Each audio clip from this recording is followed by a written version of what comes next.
11 de julho, Cuba viveu aquelas que foram consideradas as maiores manifestações na ilha nas últimas décadas. Os cubanos saíram às ruas para protestar contra a carência de alimentos e a falta de vacinas contra a Covid-19. O mundo assistiu às transmissões ao vivo por uma rede social, Facebook, dos protestos de rua que começaram em uma cidade que fica a 26 quilômetros da capital Havana, Santo Antônio, e se espalharam pela ilha. Para falar sobre esse assunto, eu, Amanda Dantas, converso agora no Opinião Pernambuco, programa que vai ao ar na TV Universitária, na Rádio Universitária FM e na Rádio Paulo Freire. Eu vou conversar com o Felipe Loureiro, que é professor associado do Instituto de Relações Internacionais da Universidade de São Paulo, a USP. Olá, professor. O que de fato está acontecendo em Cuba? Olá, Amanda. É um prazer estar com vocês. A situação de Cuba é uma situação bastante complexa, que está relacionada à deterioração das condições econômicas na ilha, principalmente de 2019 para frente. Desde 2019, o que a gente percebe é um acirramento, né, das sanções econômicas do governo norte-americano, à época, né, presidido pelo presidente Donald Trump, contra a ilha. Essa situação foi amplamente agravada pelo contexto da pandemia, necessidade de isolamento social, né? Isso gerou uma crise econômica muito profunda na ilha, principalmente por causa da dependência que Cuba tem para a obtenção de divisas fortes do setor de turismo. Só no ano de 2020, por exemplo, Cuba teve uma queda de mais de 80% das atividades de turismo na ilha, né? E isso, evidentemente, também tem que ser levado em conta o aspecto, né, da própria disseminação da pandemia, número de infectados, número de mortos. Quando você junta todo esse contexto de acirramento das sanções econômicas norte-americanas, a piora das condições econômicas relacionadas à pandemia, especialmente com a grave retração do turismo, as condições da pandemia e, junto com isso, um processo de liberalização na ilha, de maior acesso à população cubana via celular, à internet e redes sociais, você criou um contexto que acabou sendo mais favorável à eclosão dos protestos inéditos e históricos que a gente assistiu no 11 de julho. Professor, muito se fala da questão do embargo econômico dos Estados Unidos em relação a Cuba. De que fato isso agravou essa situação? Isso tem agravado ao longo desses anos, mas sobretudo agora nesse período de pandemia. Agravou muito, Amanda, porque Cuba ela precisa demais de divisas fortes, dólar, euro, né, divisas que são facilmente convertíveis, né, conversíveis na economia internacional e viabiliza com que a economia cubana possa importar diversos produtos. Então, se você não tem, por exemplo, o turismo, que é fortemente, né, uma área que garante essas divisas fortes para que a economia cubana possa fazer as importações necessárias que ela não consegue produzir domesticamente, as sanções acabam complementando essa situação, porque as sanções não significam apenas que os Estados Unidos proíbem cidadãos norte-americanos de exportar, de comercializar com Cuba. É muito mais amplo do que isso. Qualquer tipo de empresa norte-americana e propriedade norte-americana utilizada por cidadãos não norte-americanos, por exemplo, por europeus, mesmo por brasileiros, latino-americanos, se tem o uso de propriedade norte-americana em qualquer tipo de negócio na ilha, isso é proibido. Então, quando você tem um contexto de pandemia, um contexto de redução do turismo, que é a principal fonte, né, de divisas fortes da ilha, junto com as sanções que impedem com que a economia cubana se conecte com a economia internacional, é muito complicado. Especialmente, acho que é um dado crucial para os telespectadores e telespectadoras e ouvintes, né, que estão agora nos assistindo ou nos ouvindo.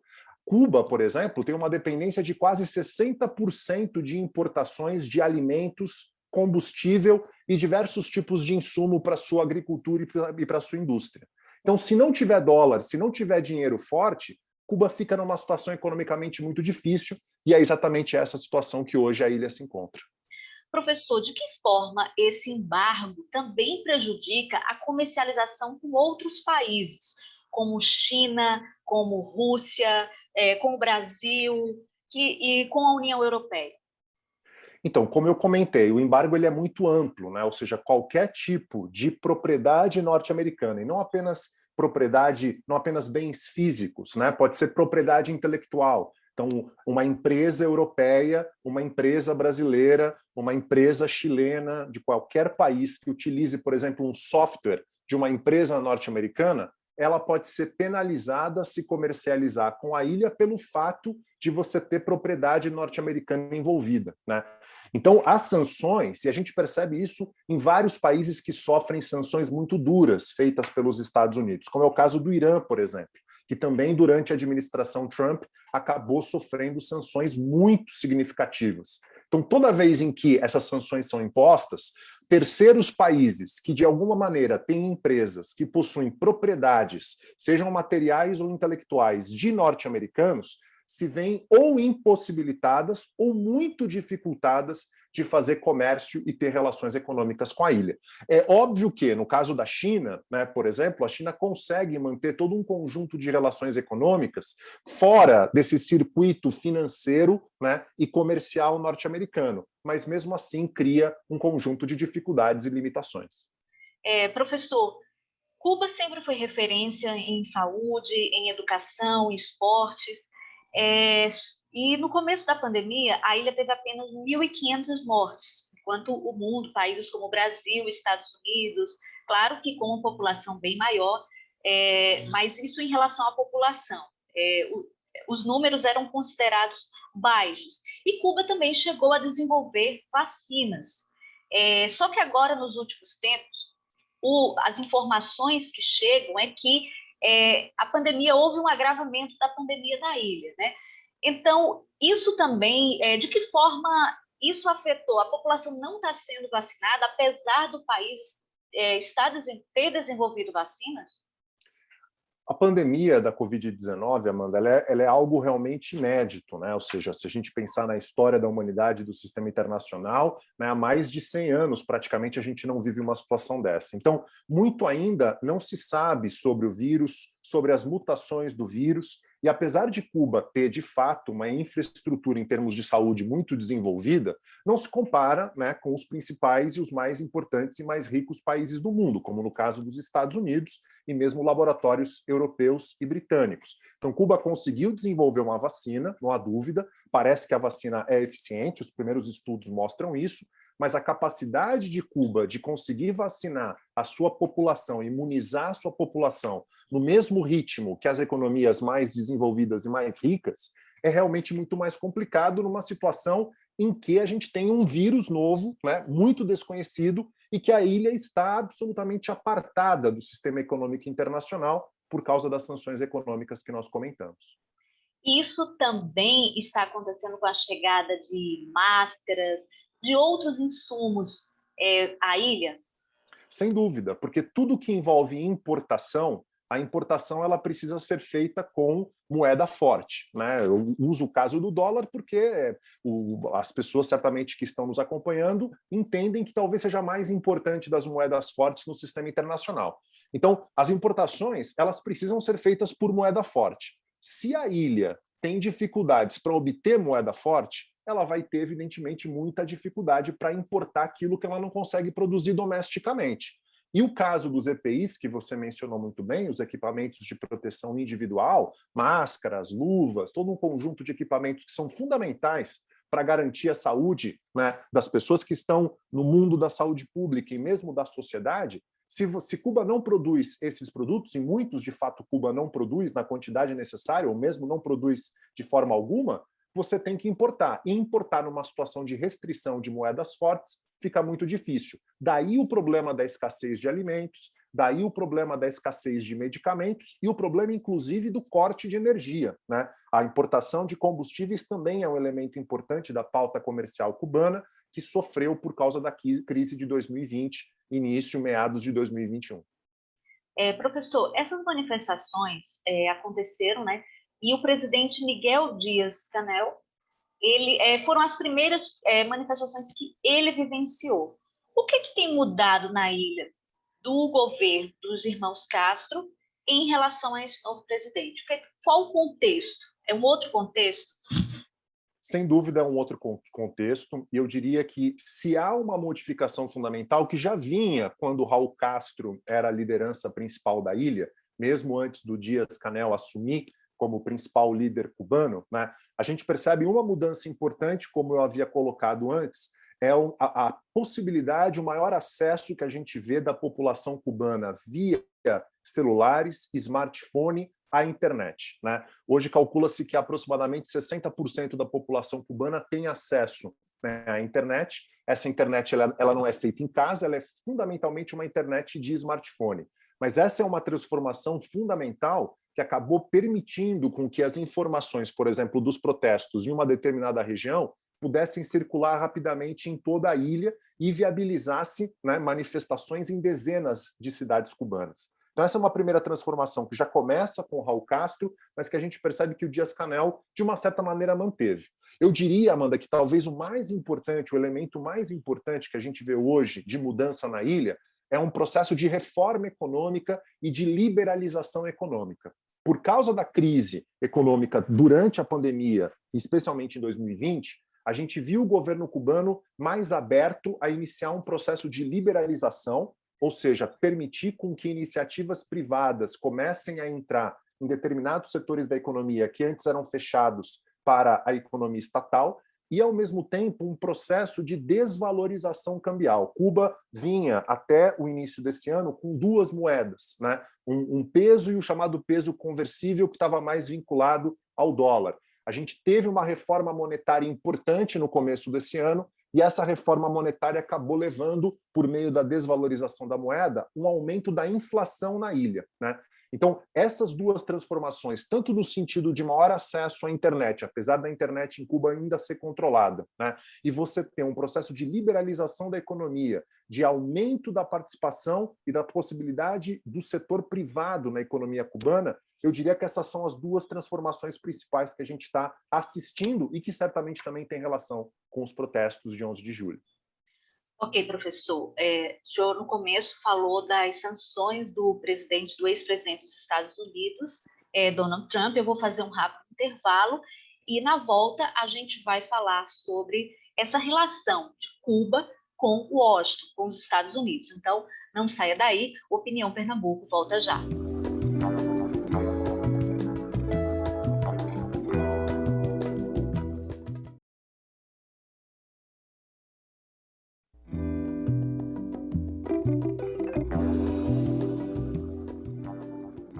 Estamos de volta com o programa Opinião Pernambuco e a gente está falando sobre as manifestações em Cuba. E o programa está sendo transmitido para a TV Universitária FM e também o programa vai ao ar na Rádio Universitária FM e na Rádio Paulo Freire. Eu estou conversando com o professor Felipe Loureiro, que é associado do Instituto de Relações Internacionais da Universidade de São Paulo. Professor, Donald Trump, ex-presidente dos Estados Unidos, impôs sanções ainda mais rígidas a Cuba e numa linha diferente do que vinha o ex-presidente Barack Obama. Ele tentava uma aproximação com o governo cubano. Então, o que mudou em relação a Donald Trump em relação a Barack Obama e agora Joe Biden, que parece que manteve essas sanções de Donald Trump?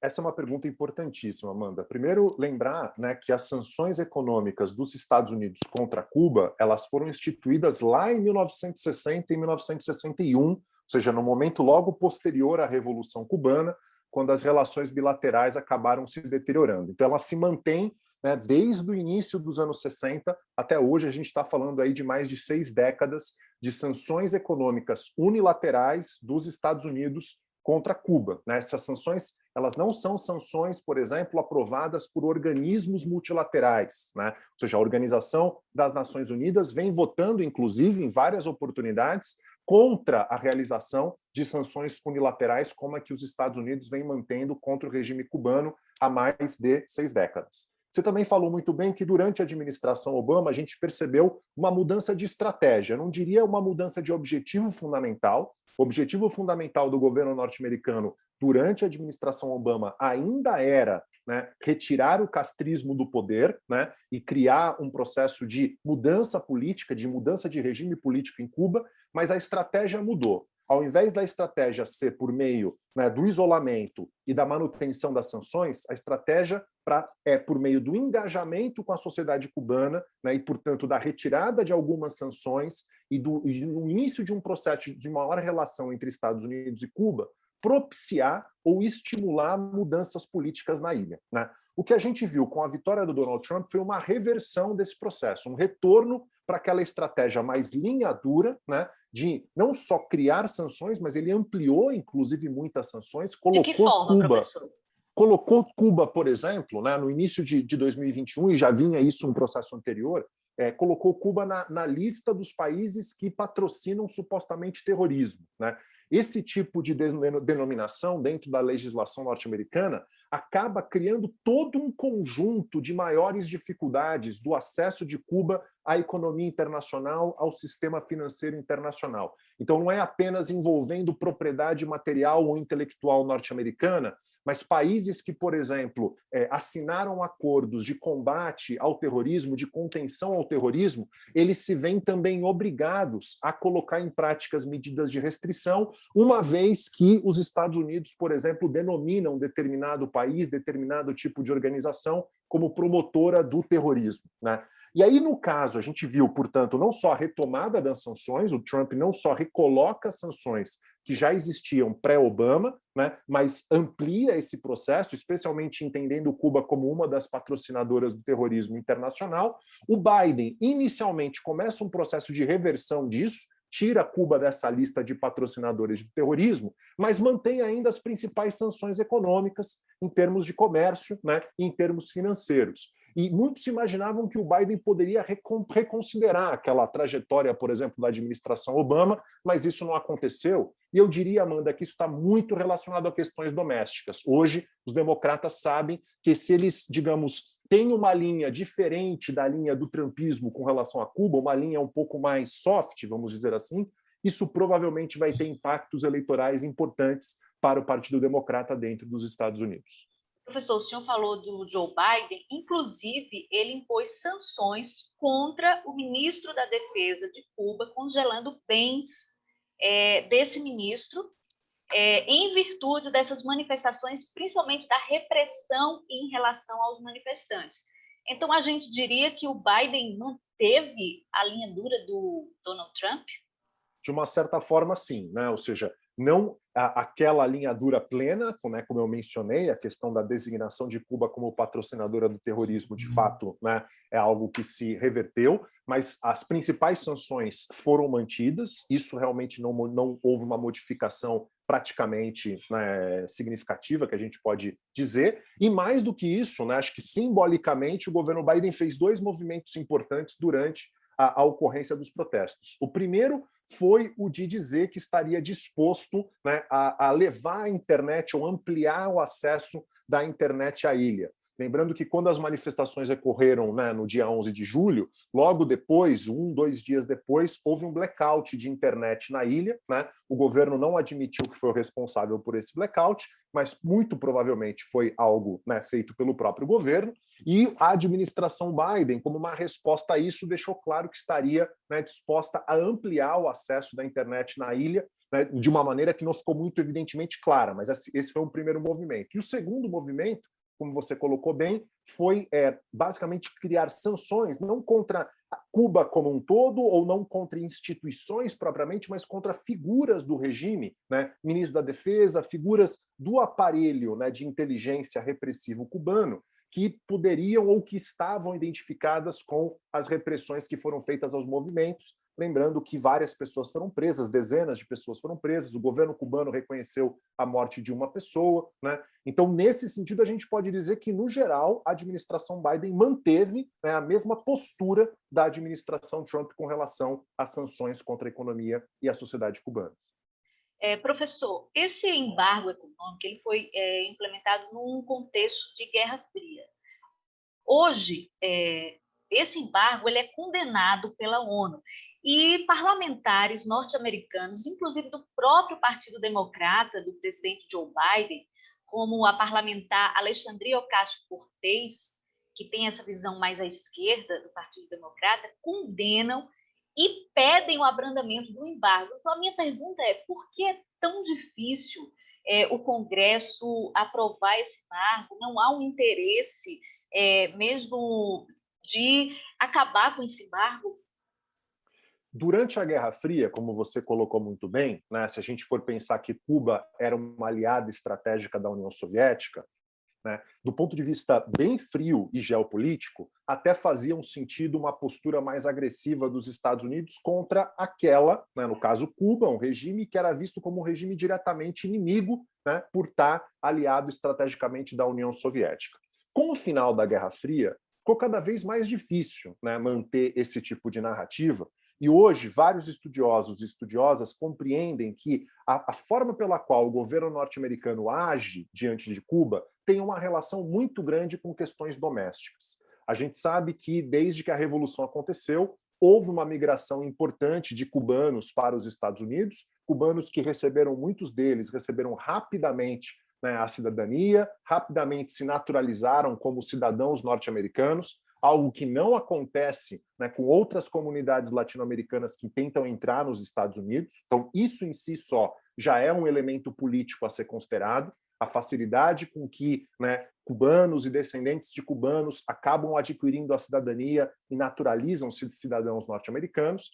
E essa comunidade cubana, que evidentemente migrou da ilha, né, é uma comunidade que tem uma perspectiva fortemente anticastrista, né, e ela acabou tendo um crescimento, tendo uma participação populacional em determinados estados dos Estados Unidos que são absolutamente chave para os resultados eleitorais. Talvez o exemplo mais importante de todos é o caso da Flórida, em que a gente sabe que os descendentes latinos, tanto no caso de cubanos, venezuelanos e mesmo nicaragüenses, têm um papel importante para a política local. O Trump, por exemplo, venceu na Flórida, né? E quando eu dizia anteriormente a você que uma das preocupações do Biden, dos democratas, é a política doméstica, é exatamente isso, ou seja, parecer ser muito leve com relação a Cuba acaba permitindo com que os republicanos mais à direita acusem o Biden, acusem os democratas de serem comunistas ou de estarem próximos aos comunistas. E isso dificulta a situação eleitoral deles em estados fundamentais, como é o caso do estado da Flórida, em que há uma população de descendência cubana, venezuelana, entre outros, né, grupos de latino-americanos que têm relação com regimes de esquerda, bastante significativo. Professor, a gente viu esse protesto, né, no dia 11 de julho. Isso vai... O que a gente pode esperar daqui para frente? Foi algo isolado ou foi uma faísca aí e o fogo vai continuar se alastrando? É muito difícil, Amanda, a gente fazer previsões nesse momento, né? O protesto claramente teve relação com a deterioração das condições de vida na ilha, como a gente falava antes, relacionado à própria pandemia, né, e ao acirramento das sanções econômicas, especialmente reimplementadas pela administração Trump contra Cuba, revertendo aí a tendência do período Obama, né? Essa questão econômica, ela não parece que vai ser solucionada tão cedo, né? Ainda mais essa liberalização que a economia cubana vem passando, com a desvalorização cambial, com a inflação, a dificuldade de obter divisas fortes para comprar as importações essenciais, não são, por exemplo, questões que parecem que vão ser resolvidas no curto prazo. Por um outro lado, né, a gente percebeu que o governo atuou de uma maneira muito rápida, bastante incisiva, né, bastante forte, repressiva com relação, inclusive, a muitos dos membros desse movimento, e o movimento acabou se extinguindo, né? Então, por mais que seja difícil a gente fazer algum tipo de previsão, eu diria que dois elementos fundamentais que criaram e viabilizaram os protestos ainda estão presentes, que é uma situação econômica bastante difícil, problema de escassez de alimentos, de escassez de medicamentos, de corte de energia, tende a continuar, e, ao mesmo tempo, é muito complicado agora, num contexto em que a população cubana tem acesso a celulares, a smartphones, e grande parte da população tem acesso à internet, é muito complicado agora recuar. Então, as condições estruturais estão dadas e é possível que protestos semelhantes sejam vistos no futuro. Mas qualquer tipo de previsão mais sólida, eu acho que é difícil de ser feita nesse momento. Professor, fala-se uma nova Guerra Fria entre Estados Unidos e China, essa disputa pela hegemonia. De que forma a China ela pode usar Cuba? Então, eu queria uma resposta rápida, que o tempo está terminando. A China ela pode usar Cuba como uma forma de, como a Rússia, como a União Soviética fez naquela época, nos anos 60?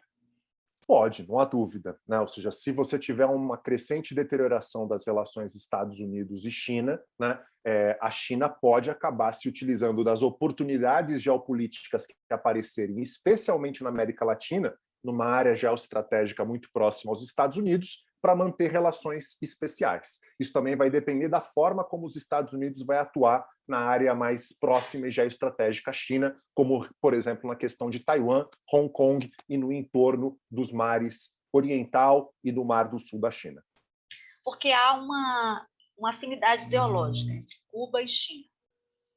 Há uma afinidade ideológica de dois partidos comunistas, não há dúvida, né? Regimes que não são democráticos, regimes fechados, mas a economia chinesa é uma economia fundamentalmente capitalista, né? Com uma participação do Estado muito grande, muito importante, mas é uma economia fundamentalmente capitalista. A economia cubana ainda é uma economia fechada, que está em processo de reforma e em processo de liberalização. Então, há diferenças estruturais do ponto de vista econômico importantes entre China e Cuba.